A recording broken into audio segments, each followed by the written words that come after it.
আপু তৈরি হয়ে গেল টুনা ফিশ ভর্তা। উফ, কি যে ইয়ামি হচ্ছে এটি, টুনা ফিশ ভর্তা। টুনা ফিশ পছন্দ করে না এমন মানুষ পাওয়া দায়। আর যেভাবে ফ্যান্সি আপা রান্না করেছেন, এটা কিন্তু বাড়িতে ট্রাই করতেই হবে আপনাদের। বাংলার সেরা 100 রেসিপি। বাহ, কি সুন্দর করে সাজানো আপনার উপকরণগুলো। কালারফুল ক্যাপসিকামও দেখা যাচ্ছে, দেখেই লোভ লাগছে আপা। শুরু করি। বরাবরের মতোই আমি ক্যাপসিকামটা একটু কেটে নিব, একদম রেডি কাটার জন্য।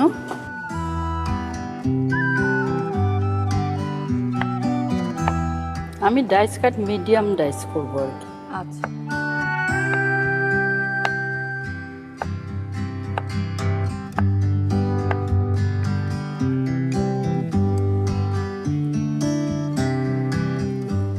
প্রতিটা কালারের ক্যাপসিকাম আমরা হাফ করে নিচ্ছি নাকি? না, আমি গ্রিনটা হাফ নিয়েছি আর এটা আমি 1/3 নিব। 1/3 নিই। ওকে,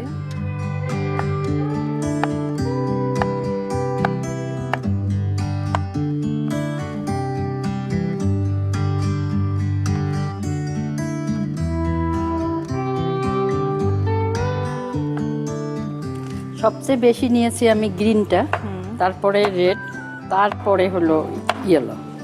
এর কারণ? আমার গ্রিনের টেস্টটাই বেশি লাগবে, আর এটা শুধু কালারফুলের জন্য। কাটা আমার শেষ।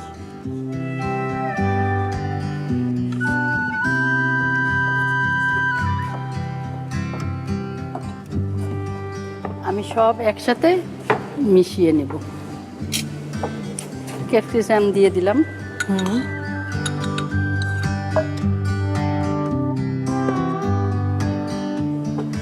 এটা কিন্তু ক্যানের টুনা, ক্যান্টুনা। আর আমি যদি মানে ফ্রেশ মাছ ব্যবহার করতাম তাহলে কিন্তু মাছটা আগে ভেজে নিয়ে কাটা বেছে নিতাম। আর ক্যানের তো প্রসেস করাই থাকে, আর কিছু করার দরকার নেই। ভেজে যে নিতাম সেটা কি মানে কোনো মশলা দিতাম নাকি নর্মালি একটু লবণ? একটু লবণ দিয়ে, আর কিছু দরকার নেই। এখানে 1 কাপ মতো আমি নিয়ে নিলাম। এটা হলো আলু সিদ্ধ করে একদম ম্যাশ করা আলু। আমি 1 কাপ নিয়ে নিলাম। পেঁয়াজও 1 কাপ।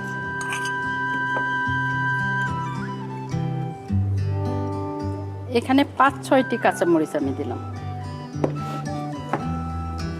লবণ স্বাদ অনুযায়ী। গোলমরিচের গুঁড়া 1 চা চামচ।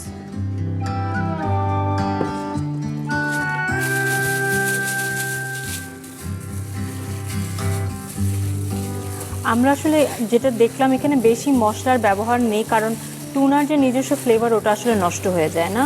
হ্যাঁ, আর এটা যেহেতু আমি ভর্তা বলেছি, ভর্তায় আসলে মশলা সেরকম যায় না।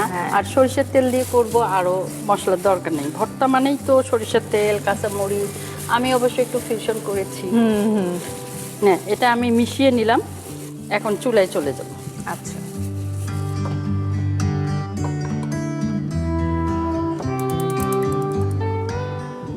আপু সরিষার তেলটা হেল্প করে দিন। জি শিওর, থ্যাংক ইউ, ওয়েলকাম। ভর্তার পরিমাণের উপর আমি তেল দিব। এখানে আমি 1/2 কাপের একটু কম দিলাম। যদি লাগে সরিষার তেল তো এমনিও খাওয়া যায়, পরে আমি দিব।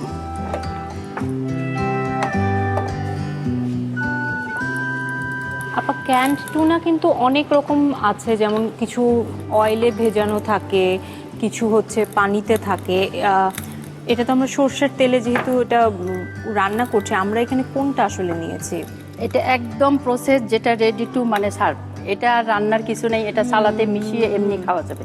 আর একটা ক্যানের মধ্যে আছে একদম মাছের পিস হিসেবে আছে, ওইটা আপনাকে একটু প্রসেস করে নিতে হবে। আমার তেলটা গরম হয়ে গেছে আপু।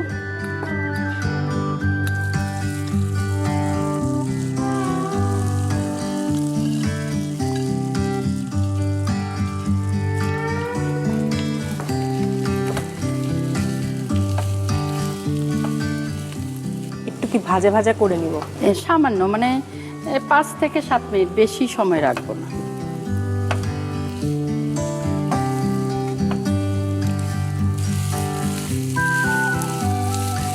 আমি এখন আপনাকে দিয়ে টেস্ট করাবো আমার লবণ ঝাল ঠিক আছে কি নাই।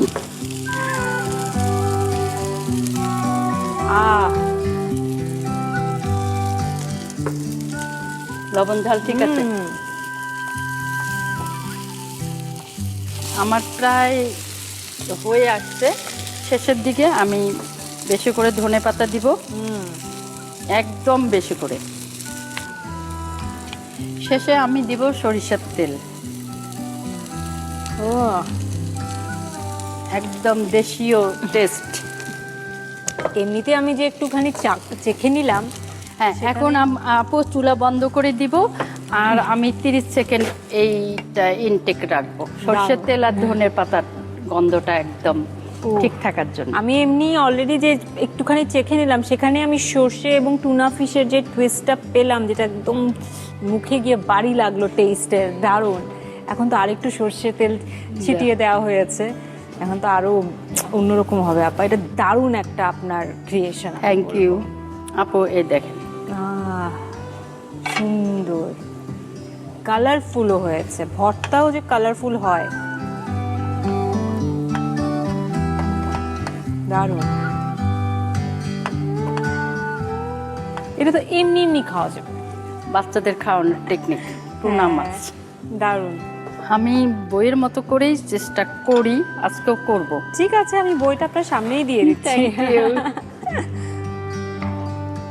আমি আসলে কখনো এত কালারফুল ভর্তা দেখিনি, কত রকম রঙের সম্মিলন, দারুণ। কি যে ইয়ামি ব্যাপারটা।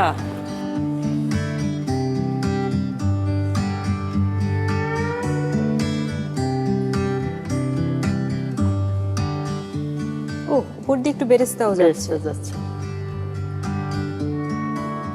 খুব বেশি দিব না, একটুখানি।